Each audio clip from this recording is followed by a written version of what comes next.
I grew up believing I was nothing special. For as long as I could remember, I lived in a cupboard under the stairs, wore clothes that never quite fit, and survived on leftovers and silence. The Dursleys, my aunt, uncle, and cousin made sure I knew I was unwanted. They told me my parents died in a car crash and that I was lucky to be taken in at all.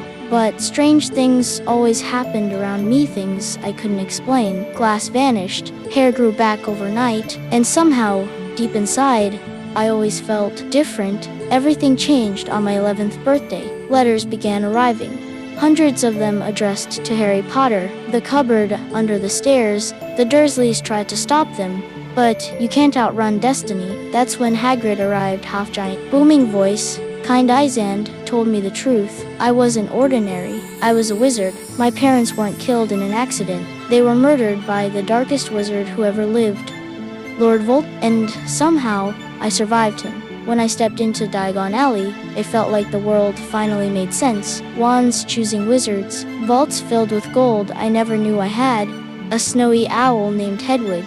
For the first time, I belonged somewhere. Then came crossing the lake under the stars, the castle rising out of the darkness. I knew my life had truly begun. Inside, the Sorting Hat hesitated.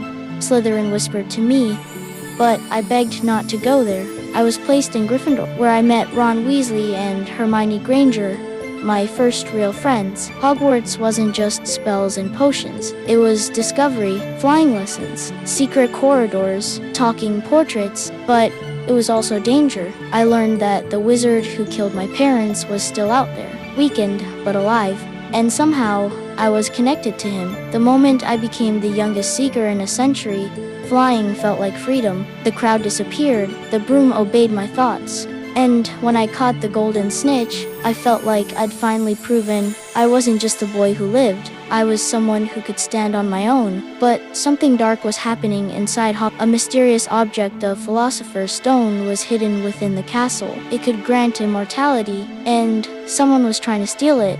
The more clues we uncovered, the clearer it became. Voldemort was behind it, or so we thought. When Ron, Hermione, and I passed through the trapdoor, every challenge tested us: logic, courage, sacrifice. Ron nearly died in the giant chess match. Hermione stayed behind to help him, and I went on alone. I faced what I feared most. Professor Quirrell wasn't just a stuttering teacher. He was hiding Voldemort living on the back of his head. Voldemort wasn't strong enough to return yet, but he needed the stone. And me, he tried to kill me again, but love saved me.